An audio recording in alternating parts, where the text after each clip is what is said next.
നമസ്കാരം പ്രിയമുള്ളവരെ. ബംഗാളിൽ ആകെയുള്ള 28 തൃണമൂൽ കോൺഗ്രസ് എം പിമാരിൽ 20 പേർ പാർട്ടിയെ വിട്ട് BJP അനുകൂലിക്കുന്ന ഒരു പ്രത്യേക ബ്ലോക്കായി ലോക്സഭയിൽ ഇരിക്കുവാനായിരുന്നു ആദ്യം തീരുമാനിച്ചത്. പക്ഷേ അവർ ഭരണഘടനാ വിദഗ്ധരുമൊക്കെയായി ചർച്ച ചെയ്തതിൻ്റെ ഫലമായിട്ട്, പുതിയ കൂറുമാറ്റ നിരോധന നിയമ ബില്ലിൻ്റെ ഫലമായിട്ട് അങ്ങനെ ഈ ആകെയുള്ള 28 എം പിമാരിൽ 20 പേർ കൂറുമാറി പുതിയ ബ്ലോക്കായിരുന്നാലും അയോഗ്യരാക്കുവാൻ സാധ്യതയുണ്ട് എന്ന് മനസ്സിലായതിൻ്റെ ഭാഗമായിട്ട് അവർ സിറ്റിസൺ പാർട്ടി ഓഫ് ഇന്ത്യ എന്ന് പറയുന്നൊരു പാർട്ടിയിൽ ലയിക്കുന്നു എന്ന വാർത്ത ഇന്ന് മാധ്യമങ്ങൾ ചർച്ച ചെയ്യുന്നുണ്ട്. വളരെ രസാവഹമായൊരു വാർത്തയാണത്. കാരണം നമ്മുടെ നാട്ടിൽ ഈ INL, മുസ്ലിം ലീഗുകാരൊക്കെ മൈദാ പാർട്ടി എന്ന് വിളിക്കുന്ന INL പോലെയുള്ള ഒരു പാർട്ടിയാണ് ഈ സിറ്റിസൺ പാർട്ടി ഓഫ് ഇന്ത്യ. കാരണം INLന് നേരത്തെ MLA ഒക്കെ ഉണ്ടായിരുന്നു, അഹമ്മദ് തേവർകോവിൽ മന്ത്രിയൊക്കെ ഉണ്ടായിരുന്നു. അത്ര പോലും ശക്തിയും സ്വാധീനവും ഇല്ലാത്ത, ത്രിപുരയിലും ബംഗാളിലുമൊക്കെ ഉള്ള, നമ്മളവിടുത്തെ ഇലക്ഷൻ റിസൾട്ട് ഗൂഗിളിലൊക്കെ എടുത്ത് നോക്കിയാൽ ഒട്ടും വോട്ടിംഗ് ശതമാനമില്ലാത്തൊരു പാർട്ടിയിലാണ് ഇപ്പോൾ ഈ തൃണമൂലിൻ്റെ 20 എം പിമാർ ലയിക്കുവാൻ പോകുന്നത്. ഇതുകൊണ്ടുള്ള അവർക്കുള്ള പ്രയോജനം എന്തെന്ന് വെച്ചാൽ, പുതിയ കൂറുമാറ്റ നിരോധന നിയമത്തിൻ്റെ ഭാഗമായിട്ട് ഇങ്ങനെ പാർട്ടി വിട്ട് വേറെ ഏതെങ്കിലും പാർട്ടിയിൽ ലയിച്ചാൽ അവരെ അയോഗ്യരാക്കി പ്രഖ്യാപിക്കുവാൻ കഴിയില്ല എന്ന ഒരു ലൂപ്പ് ഹോളിലാണ് ഇപ്പോൾ അവർ ആ പാർട്ടിയിലേക്ക് ലയിക്കാൻ പോകുന്നത് എന്നതാണ് ഏറ്റവും പരമപ്രധാനമായ യാഥാർത്ഥ്യം. ചിരി പടർത്താണ് നമ്മുടെ ഇന്ത്യൻ ജനാധിപത്യത്തിൻ്റെ വ്യവസ്ഥതയെക്കുറിച്ച് ചിരി പടർത്തുന്നതാണ് ഈ വാർത്തയെങ്കിലും എന്തായാലും ഈ സിറ്റിസൺ പാർട്ടി ഓഫ് ഇന്ത്യക്ക് കോൾ അടിച്ചു, അവർക്ക് ലോട്ടറി അടിച്ചെന്നൊക്കെ പറഞ്ഞാൽ ഇങ്ങനെയാണ്. ആകെ പ്രസിഡന്റും പിന്നെ 1-2 ആളുകൾ മാത്രമുണ്ടായിരുന്ന പാർട്ടിക്ക് ഇപ്പോൾ അപ്രതീക്ഷിതമായി 20 എം പിമാരാണ് വന്നു ചേരുന്നത്. ഈ കളികളൊക്കെ BJPയുടേതാണെന്ന് വ്യക്തമാണ്. കാരണം ഈ തൃണമൂൽ വിട്ടുപോകുന്ന 20 എം പിമാരും സുബേന്ദു അധികാരി BJPയുടെ ബംഗാളിലെ മുഖ്യമന്ത്രിയെ കണ്ട് അദ്ദേഹത്തിൻ്റെ അനുഗ്രഹമൊക്കെ വാങ്ങിച്ച് കേന്ദ്രമന്ത്രിമാരുമായിട്ടൊക്കെ ചർച്ച ചെയ്തിട്ടാണ് ഇപ്പോൾ ഈ സിറ്റിസൺ പാർട്ടി ഓഫ് ഇന്ത്യയിലേക്ക് പോകുന്നത് എന്ന ഒരു യാഥാർത്ഥ്യമുണ്ട്. എന്തായാലും ബംഗാളിനെ സംബന്ധിച്ച് ഇനി മമതയുടെ കാലം അത് അത്ര സുഖകരമായിരിക്കില്ല എന്ന് തന്നെയാണ് ഓർമ്മിപ്പിക്കുന്നത്. നമുക്ക് BJPയുടെ രാഷ്ട്രീയ ചരിത്രം അറിയാം. BJP എന്ന് പറയുന്നത് തങ്ങൾക്കൊപ്പം നിന്ന രാഷ്ട്രീയ പ്രസ്ഥാനങ്ങളെ പോലും വിഴുങ്ങി വളർന്നു വരുന്ന രാഷ്ട്രീയ പ്രസ്ഥാനമാണ്. തങ്ങളൊന്നുമല്ലാതിരുന്ന, തങ്ങൾ രാഷ്ട്രീയ ശക്തി അല്ലാതിരുന്ന സമയത്ത് സീറ്റു നൽകിയ രാഷ്ട്രീയ പ്രസ്ഥാനങ്ങളെ വിഴുങ്ങി വളർന്ന ഒരു ചരിത്രമാണ് BJPക്കുള്ളത്. ഒറീസയിൽ ബിജു ജനതാദൾ ആയാലും മഹാരാഷ്ട്രയിൽ ശിവസേന ആയാലും ഒക്കെ കൂടെ നിർത്തി പരിപോഷിപ്പിച്ച് നിർത്തിയ ആളുകളെ വിഴുങ്ങി വളർന്ന ഒരു രാഷ്ട്രീയ ചരിത്രം BJPക്കുണ്ട്. അങ്ങനെയുള്ള BJP എന്തായാലും തങ്ങളുമായി നിരന്തരം കലഹത്തിലായ മമതാ ബാനർജിയെ എങ്ങനെ നേരിടും എന്ന് നമുക്ക് ഊഹിക്കാവുന്നതാണ്. ബീഹാറിൽ ജനതാദൾ യുണൈറ്റഡ്, അസമിൽ അസം ഗണപരിഷത്ത്, അങ്ങനെ BJP ഒപ്പം ചേർത്ത് നിർത്തിയ, BJP ഒന്നുമല്ലാതിരുന്ന, രാഷ്ട്രീയത്തിൽ ഒന്നുമല്ലാതിരുന്ന സമയത്ത് BJPയെ ഒപ്പം ചേർത്ത് നിർത്തിയ ഒരുപാട് രാഷ്ട്രീയ പ്രസ്ഥാനങ്ങളുണ്ട്. അവരുടെയൊക്കെ അവസ്ഥ നമുക്ക് ഊഹിക്കാവുന്നതാണ്. ഒറീസയിൽ ബിജു ജനതാദൾ ഏകദേശം അവസാനിച്ചു കഴിഞ്ഞു. അസമിൽ അസം ഗണപരിഷത്ത് BJPയുടെ ഘടകകക്ഷിയായിരുന്നു, അല്ല BJP അസം ഗണപരിഷത്തിൻ്റെ ഘടകകക്ഷിയായിരുന്നു. BJPക്ക് അവിടെ ആദ്യം സീറ്റായി കൊടുത്തത് അസം ഗണപരിഷത്താണ്. ആ പാർട്ടികളിലൊന്നും അസമിൽ ഇപ്പോൾ ഇല്ല. ആ പാർട്ടികളെയൊക്കെ വിഴുങ്ങിയാണ് BJP വളർന്നത് എന്നതാണ് യാഥാർത്ഥ്യം.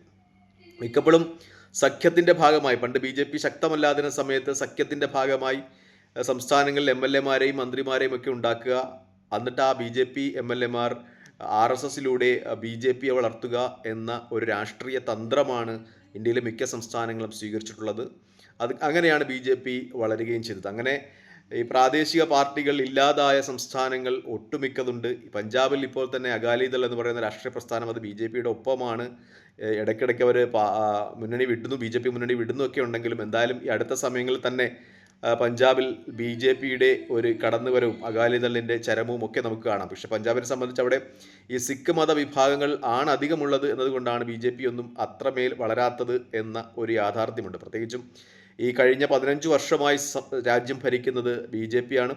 അപ്പോൾ അവർക്ക് സംവിധാനങ്ങളുണ്ട്. ആ സംവിധാനങ്ങളിലൂടെ പ്രാദേശിക ഘടകകക്ഷികളൊക്കെ വിഴുങ്ങി എന്തായാലും BJP ഇന്ത്യയിൽ കൂടുതൽ ശക്തമായി കടന്നു വരും എന്നു തന്നെയാണ് എൻ്റെ ഒരു വിലയിരുത്തലും വിശ്വാസവും. 2-3 വർഷത്തിനുള്ളിൽ എന്തായാലും ബംഗാളിൽ മമതാ ബാനർജിയുടെ പാർട്ടിയുടെ അവസ്ഥ കോൺഗ്രസിൻ്റെയോ CPMൻ്റെയോ സമാനമായി പോകും എന്നു തന്നെയാണ് എനിക്ക് പറയാനുള്ളത്. എന്തായാലും ഇപ്പോൾ നമ്മുടെ നാട്ടിൽ കോൺഗ്രസ് കുറച്ചുകൂടി കാര്യക്ഷമമായി പ്രവർത്തിച്ചില്ല, അല്ലെങ്കിൽ ജനാധിപത്യത്തിന് കൂടുതൽ വിഘാതങ്ങൾ ഉണ്ടാകും എന്ന് തന്നെയാണ് എൻ്റെ ഒരു വിലയിരുത്തൽ. കാരണം ബി വളരെ സിസ്റ്റമാറ്റിക്കായിട്ട് പ്രവർത്തിക്കുന്നു. RSS എന്ന് പറയുന്ന ഒരു കേഡർ സംവിധാനം അവർക്കൊപ്പമുണ്ട്.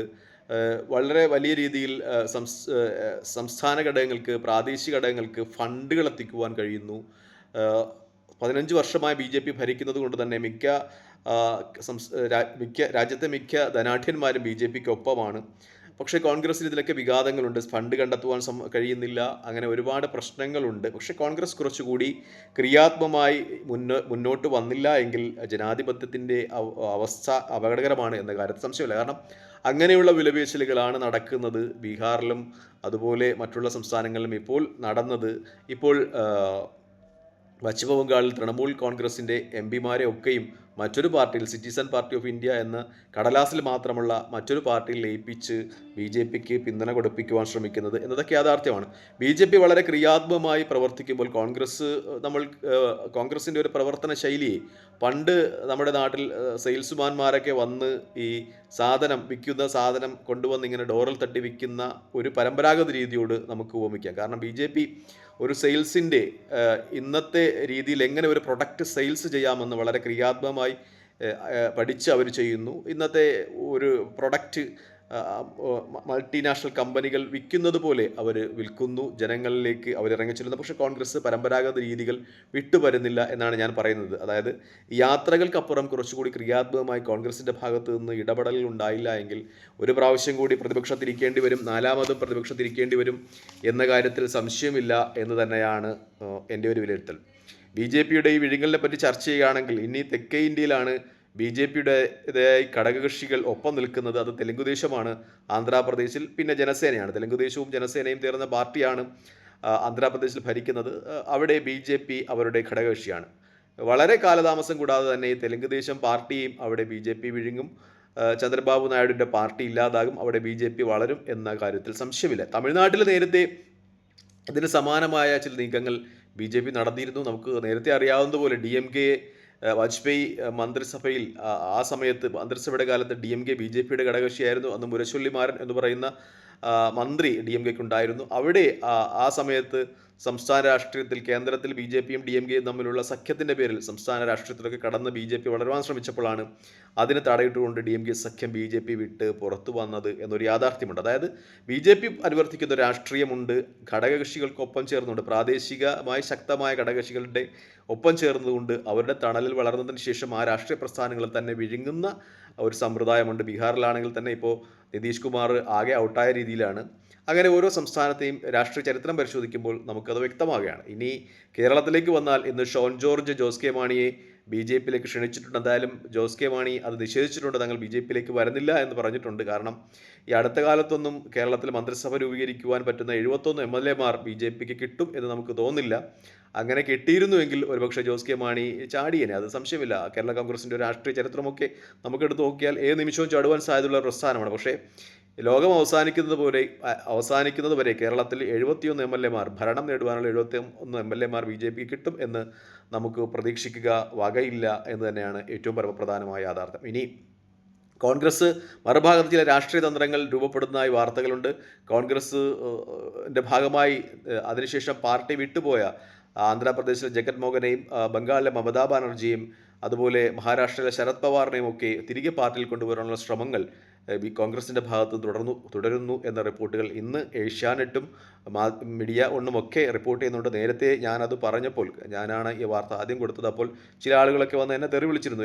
എവിടെ നിന്ന് കിട്ടി ഈ വാർത്ത, അന്തരീക്ഷത്തിൽ നിന്ന് എടുക്കുന്നതാണോ? അത് നമ്മൾ ഒരു രാഷ്ട്രീയ നിഗമനങ്ങളുടെ ഭാഗമായി പറയുന്നതാണ്. നമ്മൾ കുറേ നാളുകൾ കൊണ്ട് ഇതൊക്കെ ഡിസ്കസ് ചെയ്യുന്നതും പഠിക്കുന്നതുമല്ലേ.